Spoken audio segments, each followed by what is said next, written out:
So I think part of that whole solution is being transparent, having the officers have a relationship with those communities that they're responsible for providing safety, and doing that in a very collaborative effort.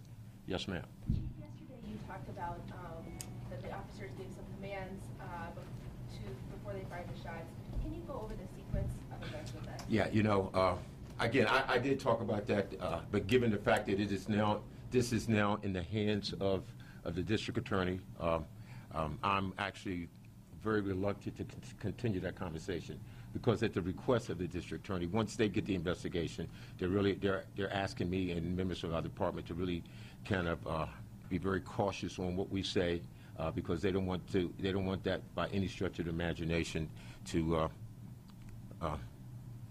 have any impact on a successful outcome as it relates to their investigation. So, I mean, what I said Monday is the same thing that I think I said recently. Yeah, the officers did give those commands.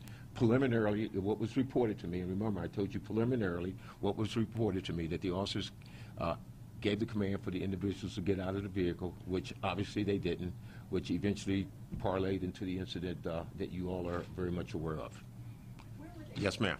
Chief White, have you made any changes temporarily in terms of department policy as you await the review, and how long do you anticipate the review? No, I haven't made any changes, because as I stated, if you really look at our policy, it's very restrictive, and I really don't know what changes to make until I really kind of do a deep dive into an assessment of the last couple of years, as a matter of fact, including the training and the policy. So that is a priority.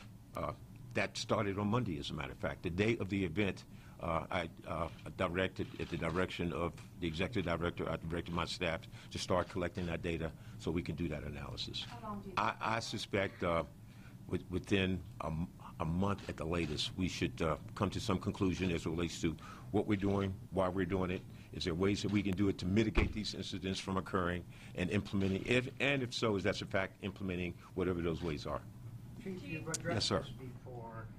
How exactly was the officer injured, and was it indeed a fracture? Yeah, that my understanding, again, preliminarily, the officer did receive a fractured leg. Whether it occurred as a result of his attempt to get out of the way of the moving vehicle or being struck by the moving vehicle, that's part of the investigation. And where was he in relation to that vehicle? Depending on what part of the activity will kind of really determine where he was. And again, as it relates to the specifics of that, I would feel more comfortable if I let the investigation sort of answer those questions. Yes, sir. You're being very careful about how you say that some of the things that you said very early on are preliminary. Have you since learned that what you said on Monday might not necessarily be 100% the full story? Or I guess I'm curious as to why you're now being very careful as to what you said on Monday. No. You know what? I haven't learned anything different, but I think it's really important. You know, there is this reasonable cry for transparency and to get information out as soon as possible to the media and to the community. And you are the vehicle that we use many times to get it out to the community. I understand that, and I agree with that. But I also want everyone to understand that doing that information is very preliminary, and and the investigation hasn't, for the most part, even taken place.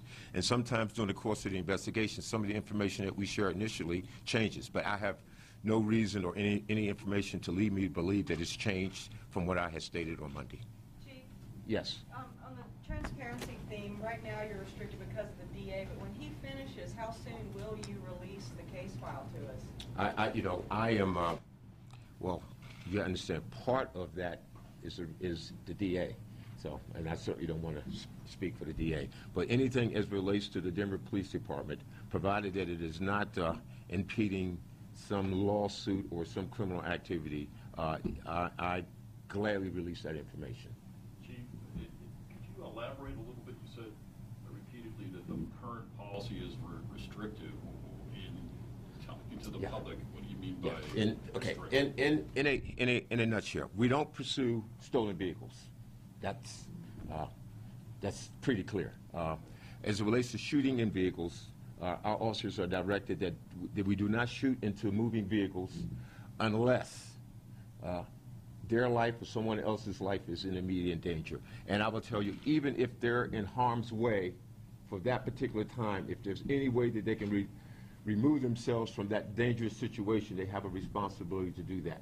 Now, all that being said, if they have no other alternative and it is a life-death situation, they're authorized to use the appropriate force to the best of their ability to mitigate injury to themselves or to someone else.